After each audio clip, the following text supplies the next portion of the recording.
I put my husband's childhood dog down while he was on a business trip.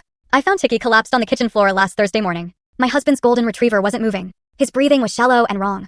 I scooped up his 70-pound body and hauled him to my car. The emergency vet was 12 minutes away. I called my husband 6 times during the drive. Every call went to voicemail. This wasn't good. Tiki had been declining for weeks, and everyone noticed except my husband. He kept taking business trips, coming home for 2 days, then leaving again. Every time I mentioned Tiki's symptoms, he waved me off. He's just old. He's fine. The vet took one look at Tiki and pulled me into a consultation room. Complete organ failure. His kidneys and liver were shutting down. Tiki had maybe 20 minutes left of consciousness. After that, it would be hours of suffering. We need to make a decision now, the vet said gently. We can't let him suffer. I still tried everything to reach him, I said. I called the hotel front desk in Chicago, his assistant, texted him 10 times, even called his boss. The vet explained that Tiki's organs had been failing for a while. Didn't you notice the symptoms? She asked carefully.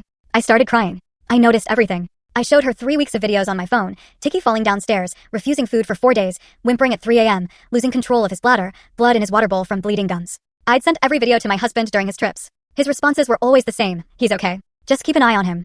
I'll take him to the vet when I get back. But he never did. He'd come home, act semi-normal for a day, because dogs put on a brave face and leave again. Tiki would get worse as soon as he left. 2 weeks ago, I begged him to cancel a Seattle trip. Tiki needs a vet. Something's really wrong. You're overreacting. He's fine. I've known him 14 years. I'd know if something was seriously wrong. Then he left for 5 straight days. Last week, I begged him to cancel the Chicago trip. Tiki couldn't climb stairs, barely drank water, and his breathing sounded wet and heavy. Book a vet appointment for when I get back, he said.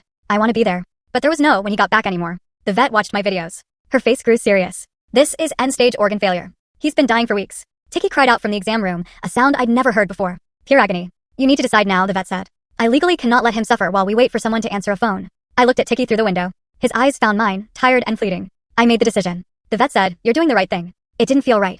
It felt like a betrayal. I held Tiki as they gave him the sedative. I whispered that he was a good boy, the best boy, that I was sorry, that his dad loved him so much. Then Tiki stopped breathing. I drove home alone, with his collar on the passenger seat, and walked into a fully empty, quiet house. The next morning, my husband came home. He saw Tiki's empty bed and froze. Where's Tiki? He collapsed. Organ failure.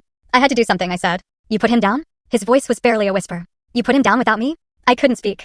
I handed him my phone. He watched the videos, Tiki falling downstairs, bleeding, whimpering, unable to stand. Every video he'd ignored during his trips. Then I showed him the final video from the vet. Tiki gasping for air, unable to lift his head. The vet's voice, there's no time to wait. He's suffering. My voice breaking, okay, we'll do it. My husband's anger collapsed into something worse. He dropped to his knees, the phone falling from his hands. He grabbed Tiki's collar and clutched it to his chest. He sobbed, not crying, but deep, irreparable sobbing. I left him. He choked out that he kept leaving Tiki because he couldn't watch him die. It wasn't real yet. Now Tiki was gone, and he felt helpless. He wasn't angry at me anymore. Full story on the channel. Link below. Click now and watch what happened next.